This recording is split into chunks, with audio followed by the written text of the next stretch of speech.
আড়াই ঘন্টা করে 5 ঘন্টা জায়গা বিক্রি করা হবে। লোকেশনটা হচ্ছে আগরতলা যোগেন্দ্রনগর বনকুমারী বাজার এলাকায় এই জায়গাটি অবস্থিত। বনকুমারী বাজার থেকে প্রায় 70 মিটার দূরত্বে এই জায়গাটি অবস্থিত।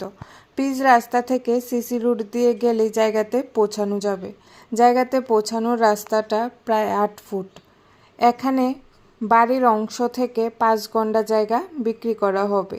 কেউ চাইলে আপনারা এই জায়গাটা একসঙ্গেও কিনতে পারেন, আর নয়তো আড়াই ঘন্টা করে পার্ট করেও আপনারা কিনতে পারেন। জায়গাটার আশেপাশে বাড়ি ঘর রয়েছে। এই জায়গাটা বসতবাড়ি করার জন্য উপযুক্ত। এখান থেকে যোগেন্দ্রনগর রেল স্টেশনের দূরত্ব প্রায় 300 থেকে 350 মিটার হতে পারে। বসতবাড়ি করার উপযুক্ত এই জায়গাটা দেখে যদি আপনাদের পছন্দ হয়ে থাকে, স্ক্রিনে দেওয়া ফোন নম্বরে সরাসরি মালিকের সাথে যোগাযোগ করে আপনারা এই জায়গাটা কিনতে পারেন। জায়গাটার সম্পর্কে আরও বিস্তারিত জানার জন্য এবং জায়গাটার দাম সম্পর্কে জানার জন্য মালিকের সাথে যোগাযোগ আপনারা করতে পারেন। ভিডিওটা দেখে ভালো লেগে থাকলে অবশ্যই লাইক, শেয়ার, কমেন্ট করে সবাই পাশে থাকবেন। ভিডিওটা দেখার জন্য অসংখ্য ধন্যবাদ।